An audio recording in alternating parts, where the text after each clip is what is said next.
Waking the Rainbow Dragon. Yeah, Waking the Rainbow Dragon. This is book 10 in the Dragon Masson series by Tracey West. And the illustrator is back to Damien Jones. Oh, here we go, guys. Here we go. Chapter 1. Are you ready? Chapter 1. Drake's Dream. Drake was dreaming about a dragon months before. Drake had been chosen to be a dragon master. He had been taken from his home and brought to King Roland's castle. There he had learned that dragons were real. Drake had been given his own dragon, Worm, a powerful earth dragon. Now they lived in the castle with the other dragon masters and their dragons, Kepri, a sun dragon, Shu, a water dragon, Vulcan, a fire dragon, and Zera, a poison dragon. He had met other dragons during his adventures. Wati, a moon dragon, Lalo, a lightning dragon, Niru, a thunder dragon, and Frost, an ice dragon. Drake dreamed about these dragons all the time. But the dragon in his dream was different. She had a long body like a snake's. Her scales shimmered with rows of stripes in different colors, red, orange, yellow, green, blue, and purple, just like a rainbow. It was a beautiful dream. The rainbow dragon flew across a blue sky. Her body curved like a rainbow. White clouds appeared and rain began to fall. But then the rain stopped. The earth dried up. The scene changed to a dark cave.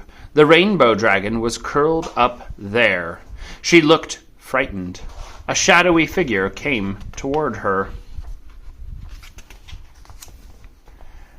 Drake jolted awake. His best friend Bo sat up across the room. "Are you okay, Drake?" Bo asked. "Yes," Drake replied. "I just had a dream. It felt so real. It was about a dragon." "Are you sure it was a dream?" Bo asked. "Your dragon stone is glowing. Maybe Worm was trying to tell you something." Drake looked down at the green stone that hung from a chain around his neck. Every dragon master wore one. It allowed them to connect with their dragons. "You might be right, Bo," Drake said. He jumped out of bed and quickly got dressed. "I'll find out. See you at breakfast."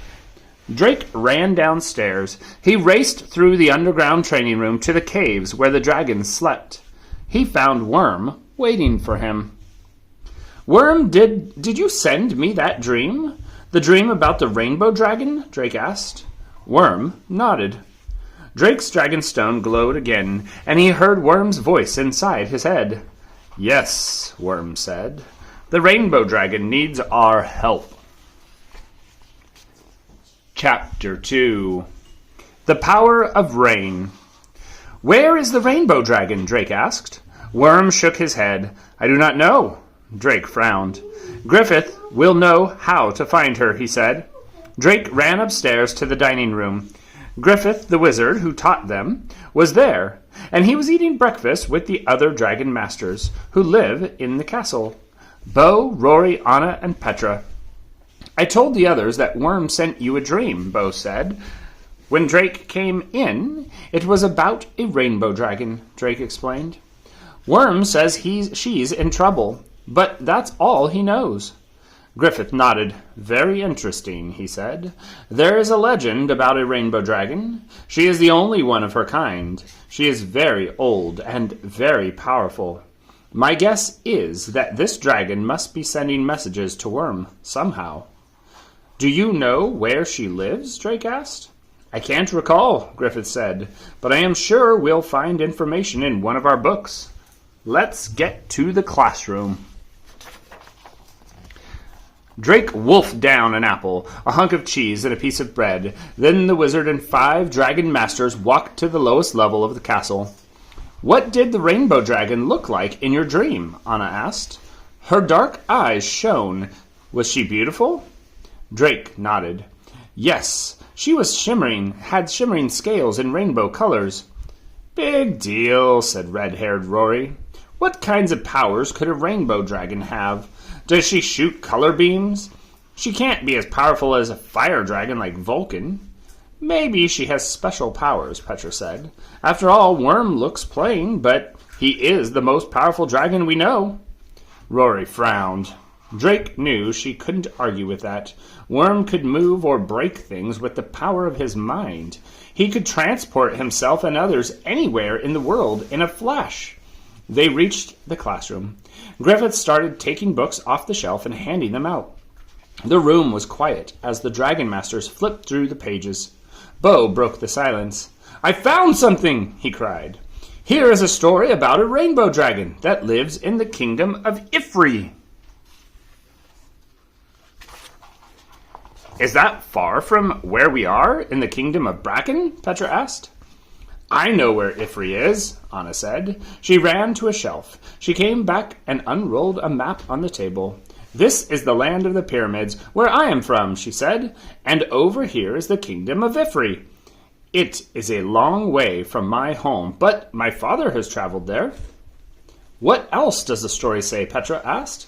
Bo read aloud. "The rainbow dragon has the powers of rain. Every year she comes out of her cave and brings rain to the land.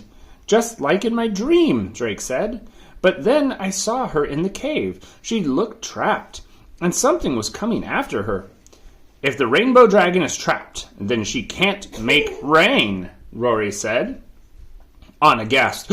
"Oh no," she cried. "Without rain, plants will die. There will be no food."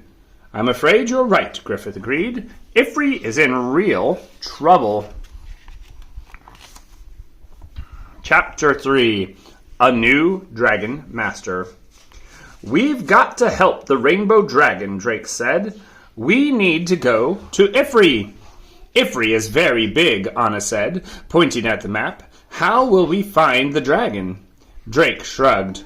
"Worm doesn't know where she is, so he can't transport us to her cave." Petra looked at Griffith.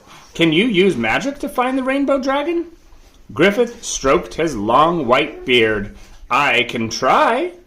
Everyone followed the wizard to his workshop. He walked to a small table, and he took a cloth of a gazing ball.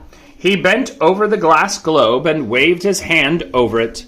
The dragon masters watched the ball. A cloud of smoke swirled inside it. Griffith frowned. "I cannot see anything," he said. "There's some kind of magic hiding the rainbow dragon." Bo looked down at the dragon stone. "Does the rainbow dragon have a dragon master?" he asked.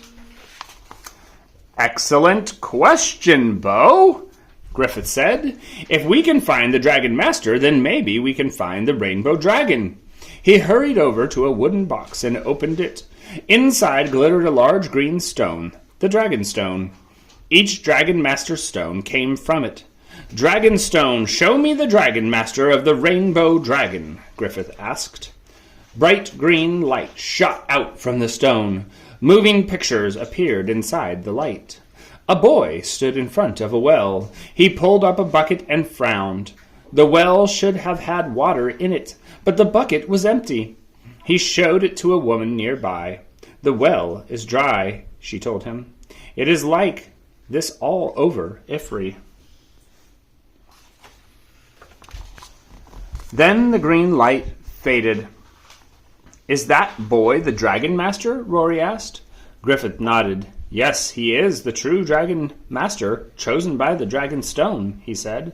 "And this discovery brings us one step closer to finding the rainbow dragon."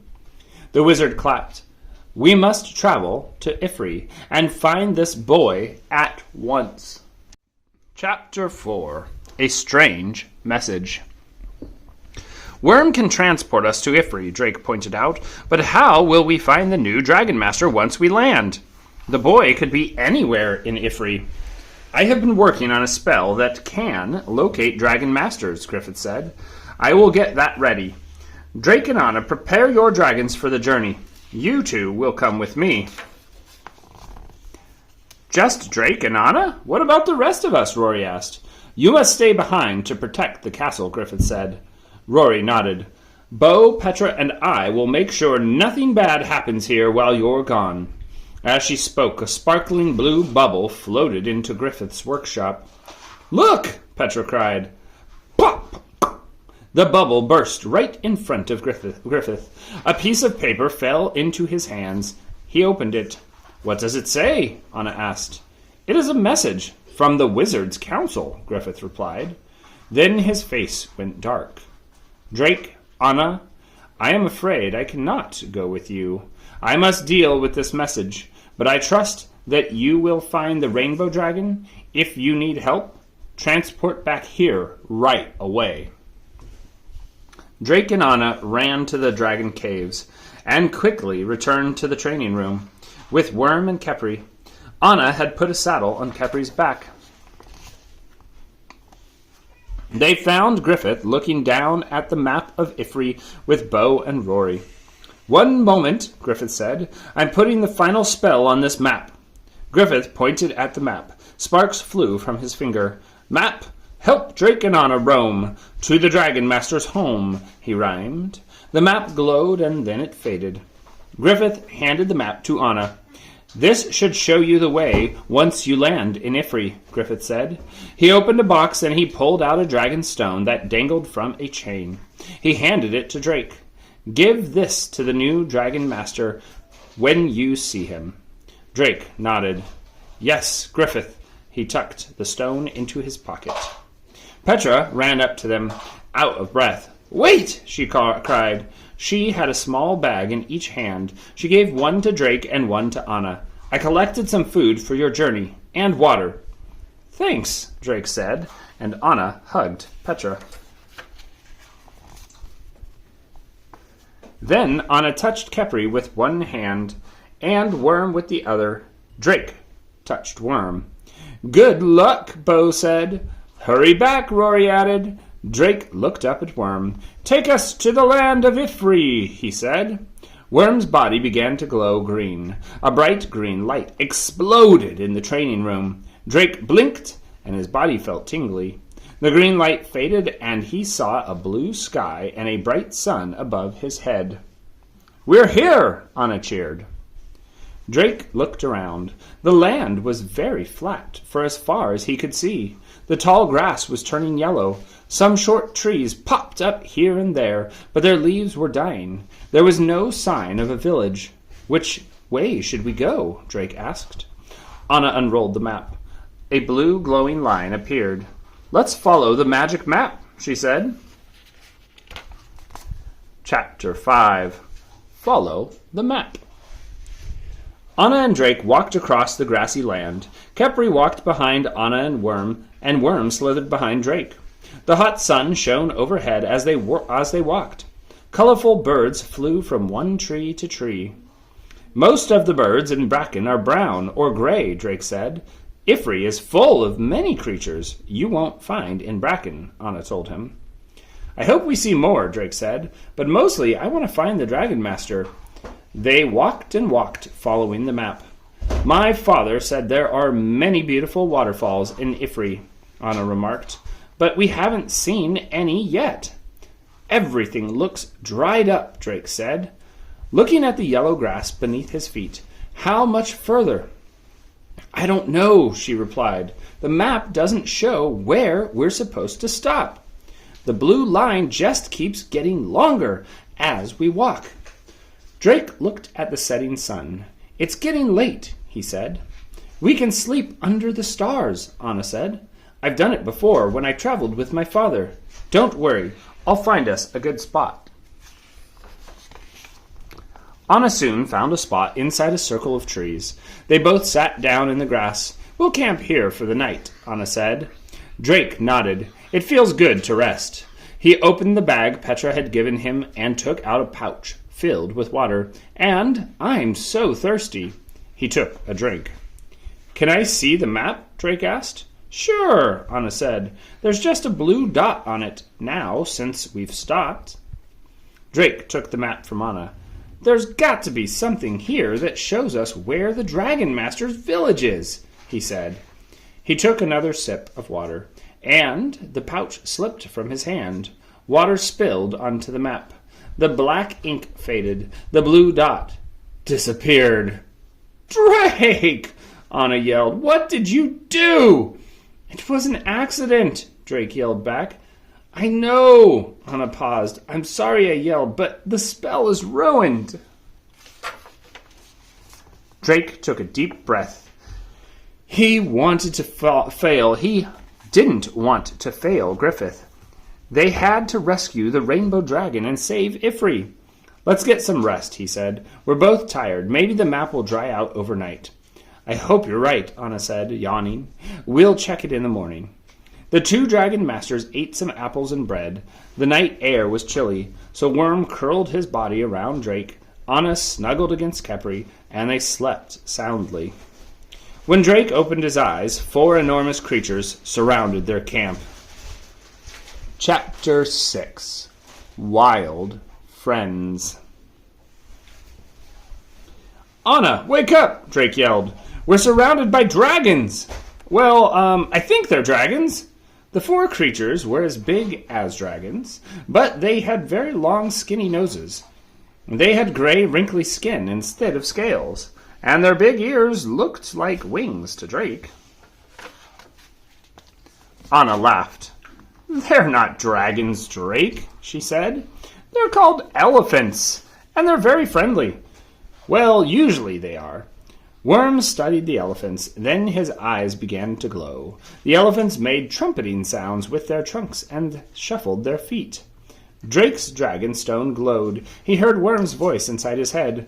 Worm asked the elephants to help us. They know of the village not far from here, Drake told Anna, and they will lead us part of the way. Anna looked down at the map. That's a good thing, because the map still isn't working. Elephants to the rescue, Drake said. Drake and Anna ate breakfast. Then they followed the slow-moving elephants across the land. After a short time, they stopped at a shallow pool of water in the ground. The elephants sucked up the water in their long noses and then brought the water to their mouths. Worm and Kepri drank too. The elephants waved their trunks at Worm and walked away. Drake heard words inside his head. The elephants told me how to get to the village. Follow me. Drake motioned for Anna and Kepri to follow Worm. What about the rainbow dragon? Drake asked. Worm, as they walked on, can you still feel her energy? It is weak, Worm replied. Something keeps blocking my mind powers. I feel her, but her location is fuzzy. Just then, Anna cried, Drake, look! It's the village! Drake turned and saw a bunch of round houses with pointy tops. Lots of people were walking around. Then Drake spotted the boy that the dragon stone had shown them. There he is! Drake yelled. It's the new Dragon Master! Chapter 7. The Chosen One. Drake and Anna ran over to the new Dragon Master. The boy looked up at Worm and Kepri. His eyes got wide. All the villagers began staring at the dragons. No one ran or started screaming. They actually moved closer. Are those dragons? The boy asked. We have many legends about dragons here, but we have never seen any. Drake nodded. Yes, they are dragons, he said. I'm Drake, and this is my dragon Worm. And I'm Anna, and my dragon's name is Kepri, Anna said with a smile. I am Obi, the boy said. Welcome to our village. What brings you here? We came to find you, Drake said. You need to help the rainbow dragon. Obi's mouth dropped open. The villagers all began to talk at once. A man and a woman walked up behind Obi. We are Obi's parents, the man said. Please tell us where you are from and what you know about the rainbow dragon. We came from the kingdom of Bracken in the north, Anna replied. Drake patted Worm's neck. My dragon got a message from the rainbow dragon, she told Worm, and she told Worm that she was in trouble. Obi's parents looked at each other. This is what we have feared, Obi's father said. The rains have not come. Water is hard to find. Plants are dying. We will soon run out of food. But how can Obi help? Obi's mother asked. Our wizard has a dragon stone, Drake said. It showed us that Obi has a special connection with the rainbow dragon. He is her dragon master. He may be the only one who can help her.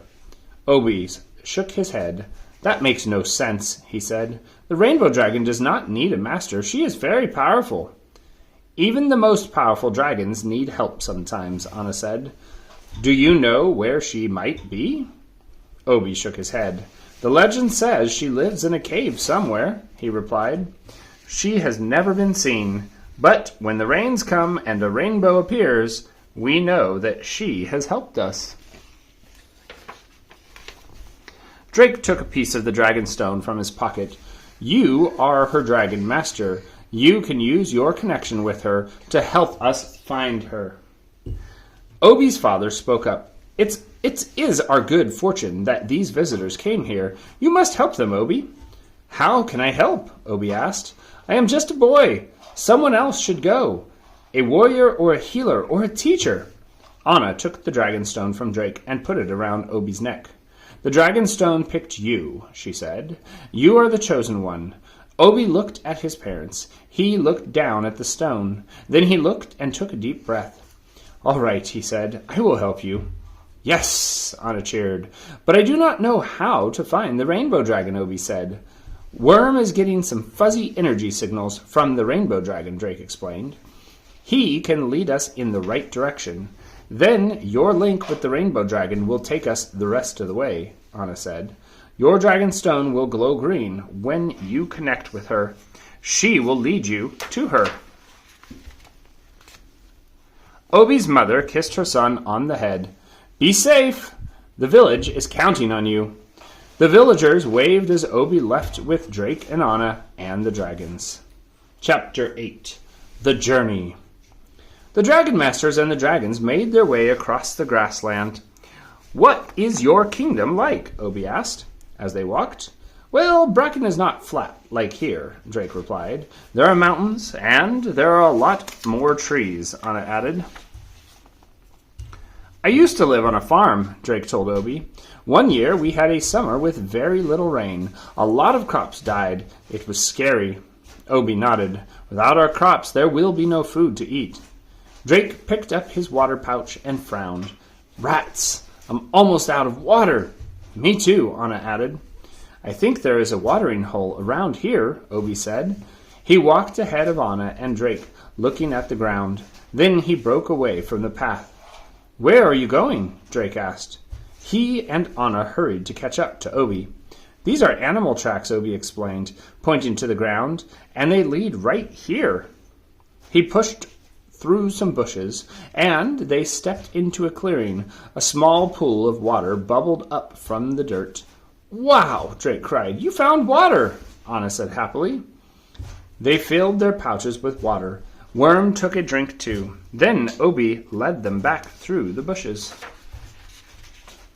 Suddenly, Obi froze. He stopped Drake with his arm.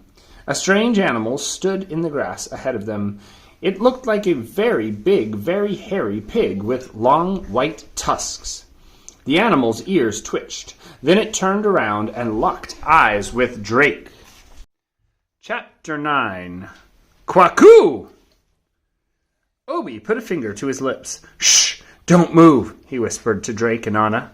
It's a warthog. If you make any fast movements, it might attack.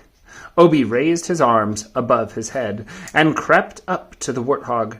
Then he made a very loud, scary noise. Roar! Frightened, the warthog squealed and scrambled away. Wow, Obi, that was awesome, Drake said. You sounded like a big, scary cat. I was pretending to be a lion, Obi said. Do you have lions in Bracken? Drake shook his head.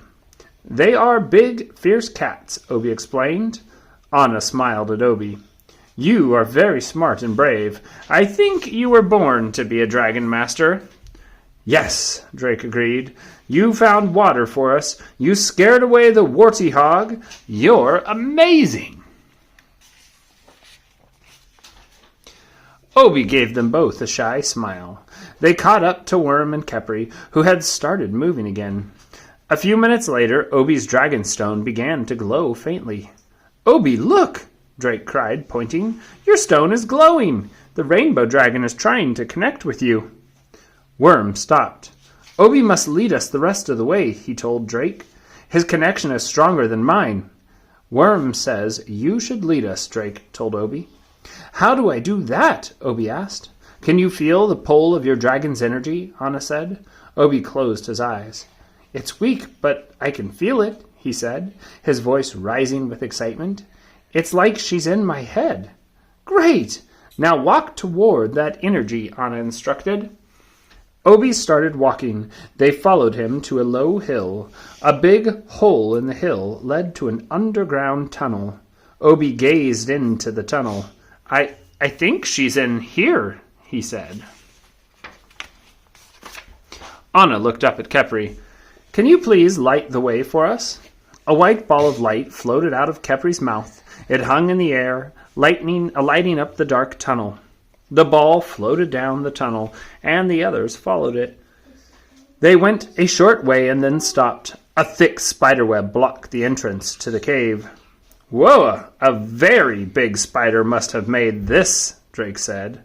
Obi gasped. Kwaku, he cried. What's kwaku? Drake asked. Kwaku is a giant spider that my people tell stories about, Obi explained. Sometimes he is a hero, sometimes he makes trouble. Are they true stories? Drake asked. I thought they were just legends, Obi said. But look at this web. Only Kwaku could have spun it. Suddenly, Drake's dragonstone began to glow. He heard Worm's voice inside his head. Obi is right. Kwaku has trapped the rainbow dragon inside her cave. Chapter 10. Stuck in a Web. Drake ran to the giant web, blocking the entrance to the cave. He started pulling on the strands. I can't break the web, he said. It is too strong and sticky.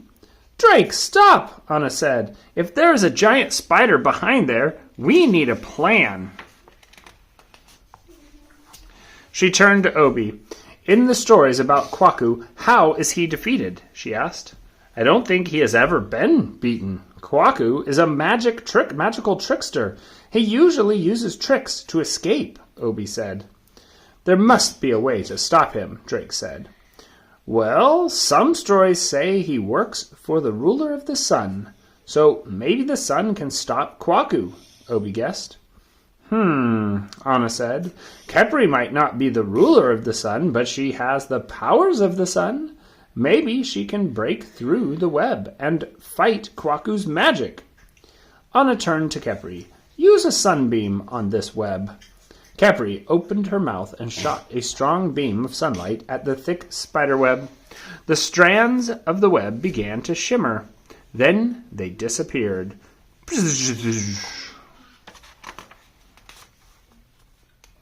It worked, Drake cried. Obi put a finger to his lips. Quiet. They stepped into the cave. The ball of white sunlight still floated in the air, lighting the dark space. Drake and Anna gasped. A dragon with a very long body was wrapped in a cocoon of spider silk. Through the silk, Drake could see the dragon's rainbow-colored scales. It's the rainbow dragon! Obi cried. Oh, poor rainbow dragon, huh, guys? Caught in the web. Kepri, use another sunbeam to get rid of the cocoon, Anna commanded. The sun dragon aimed a strong beam of sunlight at the rainbow dragon. The webs began to shimmer, but before they could disappear...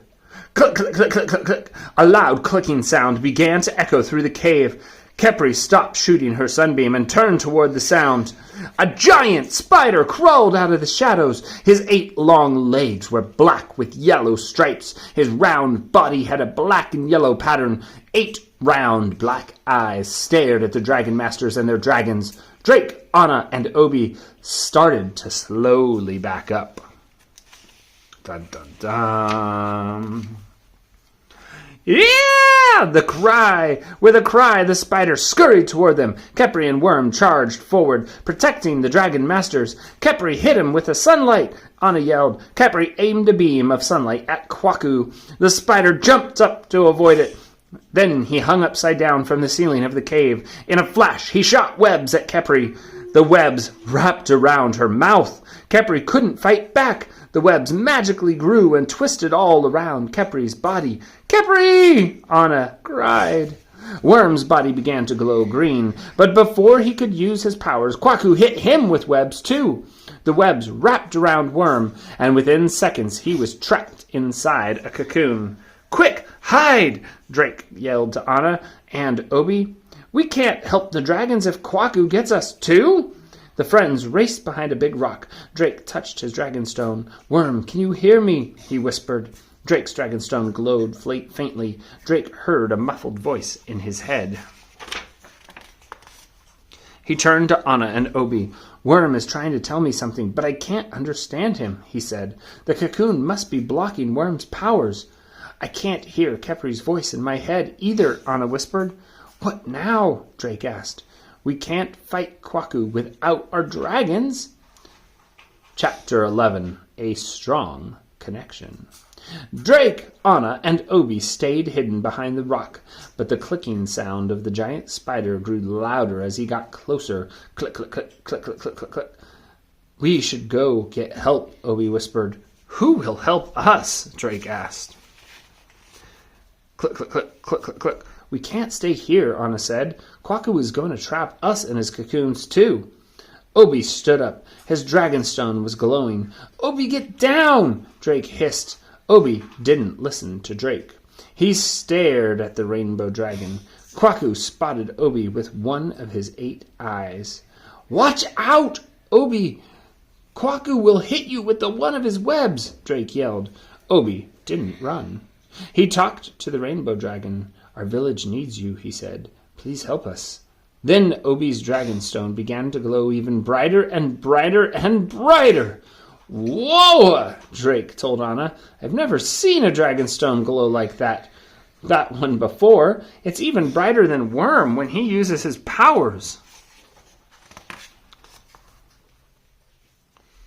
The bright green light filled the cave. The dragon masters had to shield their eyes. "Yoo-hoo!" Kwaku shrieked as the powerful light grew. He skittered deep into the cave. The light faded. Drake looked around. The cocoons around the dragons were shimmering just like when Kepri's sunlight hit the giant web.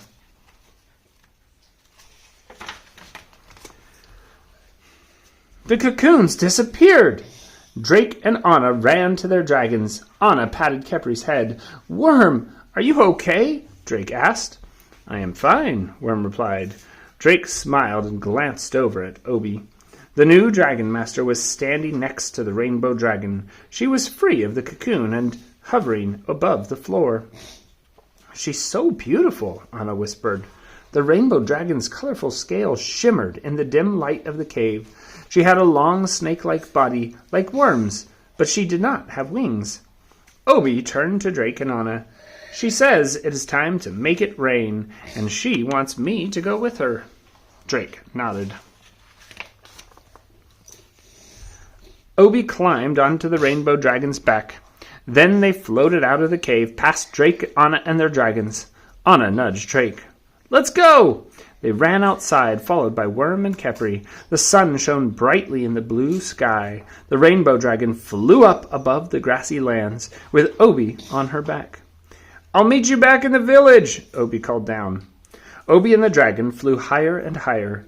Gray clouds appeared in the sky. Then Drake felt one cold, wet drop on his cheek. "Rain!" he cheered. Chapter 12. Dragons in the Sky. More clouds filled the sky. The rain began to fall harder. "Obi will be busy for a while," Drake said. "Let's go tell his parents what happened." Anna nodded. She touched Kepri with one hand and Worm with the other. Worm transported them to the village in a flash of green light. They found the villagers standing outside in the rain. Obi's parents ran up to them. "Where's Obi?" Obi's mother asked. "He is safe," Drake replied. "Kwaku, the spider, was keeping the rainbow dragon prisoner. Obi freed her. They are both up in the sky now, making rain." Obi's mother took Anna by the hand. "Come, both of you. I think this will be a long rain. Step inside our hut, where it is warm and dry." Obi's mother fed them bowls of hot stew. Just as they were finishing, a shout came from outside the hut. "Look!" Drake, Anna, and Obi's parents rushed outside. The clouds were floating away, the sun was shining, the sky was bright blue, and the rainbow dragon was floating in the sky. Her body curved just like a rainbow. Her colorful scales shimmered brightly. Obi sat on her back, beaming happily. Everyone stared at the sight, and they were amazed. Then Anna's dragonstone began to glow. She smiled. "Kepri wants to fly too," she said. Anna climbed onto Kepri's back, and Kepri flew up into the sky. Misty water drops filled the air. She shot a beam of sunlight from her mouth. The light hit the water droplets and made a rainbow right underneath the rainbow dragon. Drake grinned. "It's a double rainbow!" "It's a double rainbow, guys. What does it mean?" "I don't know." Chapter 13. Deo's Story. Kepri and the rainbow dragon flew down from the sky. Obi slid off the rainbow dragon's back and ran to his parents. "Mom, Dad!" he cried. "Hooray for Obi!" The villagers cheered. Obi's dragonstone began to glow. "The rainbow dragon wants me to tell you her story," he said. "Her name is Deo." "Deo," Anna repeated, hopping off Kepri. "That's a cool name. Did you say how Kwaku trapped her in her cave? Or did she say how Kwaku trapped her in her cave?" Drake asked. "Kwaku tricked her," Obi went on. "He told the rainbow dragon he knew the most beautiful song in the world. She asked to hear it, but the song was really a spell that made her fall asleep. Then he spun a cocoon around her." Some of the villagers gasped. "Why would he do that?" Anna asked. "Kwaku was mad at Deo," Obi explained. "The last time the rains came, water flooded his den. He trapped Deo because he didn't want that to happen ever again." Obi's father nodded. "He is a tricky one," he said. Deo couldn't move, but her mind was still powerful. Obi continued, "And she called out for help. And that's when Drake's dragon, Worm, heard her." Drake patted Worm, "And then Worm told me," he said. "And then we found Obi." "Deo is grateful to you both, and your dragons," Obi told Drake and Anna. 2 young boys ran into the village. "The waterfall is flowing again," one of them shouted. The villagers cheered and hugged one another. "I'm glad the rainbow dragon is safe now," Anna said. "But what if Kwaku tries to trick her again?" "Deo says she knows not to trust Kwaku ever again," Obi replied. "And now that she and I have connected, she will call on me if she is in trouble." Obi looked down at his glowing dragonstone. A sad look crossed his face. "Deo says that she must go back to her cave," he said. "She must watch over the land like she always has." He hugged his dragon. "I will miss you, Deo," he said. The rainbow dragon wrapped her body around Obi, giving him a quick hug. Then she floated up into the sky and flew away. "I was hoping that you and Deo could come back to Bracken and train with us," Drake said. "We cannot, but thank you," Obi said. "The rainbow dragon belongs in his land, and so do I." "I understand," Drake replied. Obi's father stepped forward. "Thank you for helping our village," he said. "You will always be welcome here." "Thank you," Drake said. "Now we must get home. Our friends will be getting worried about us." "Goodbye," Anna called out. Drake and Anna touched their dragons. Then Worm transported the 4 of them back to Bracken in a flash of green light. Chapter 14. Trouble at the Castle. Bum, bum, bum. "Diego, what are you doing?" The first thing Drake and Anna heard when they landed in the training room was Griffith's voice. He sounded angry. They quickly left Worm and Kepri and followed the sound to the classroom. "Please stop!" Griffith was yelling at the short round wizard Diego. Was Griffith's friend And Diego was Griffith's friend, and he had helped the Dragon Masters many times. But now he was making a mess of the classroom. He took a book after book off the shelf and tossed each one to the floor. "Where is it? He has got to be here," Diego muttered to himself. He ignored Griffith. "Diego, calm down," Griffith ordered. Suddenly, Diego held up the book. "I found it!" he cried. He spun around, facing Griffith. Griffith gasped. His mouth dropped open in surprise. That's when Drake noticed something. Diego's eyes were rojo, red. Dun, dun, dun. Who do we know that makes people? Maldred, yeah, from previous Dragon Masters. "Diego, let us help you," Drake cried out. But Diego had a special talent. He could transport just like Worm. Poof! The wizard disappeared. Rory, Bo, and Petra came running into the classroom. "What's all the yelling about?" Rory asked. Then she stopped. "Drake, Anna, you're back!" "Yes, and we saved the rainbow dragon," Anna said. "But that's not why Griffith was yelling. Diego was just here. His eyes were red, the color of Maldred's dark magic," Drake said. "I think he was under a spell." Everyone was quiet. Maldred was an evil wizard. He had attacked King Roland's castle and tried to take the dragons away. The Dragon Masters, Griffith and Diego, had stopped him. Bo turned to Griffith. "But you and Diego sent Maldred to the Wizard's Council prison," he said. "He can't use magic while he's in there." "That is what the council warned me about earlier today," the wizard replied. "Maldred has escaped." Oh, bum, bum, bum. Their worst enemy has escaped, guys. "No!" Rory yelled. She balled her hands into fists. "We need to find him." "What would he want with Diego?" Petra asked.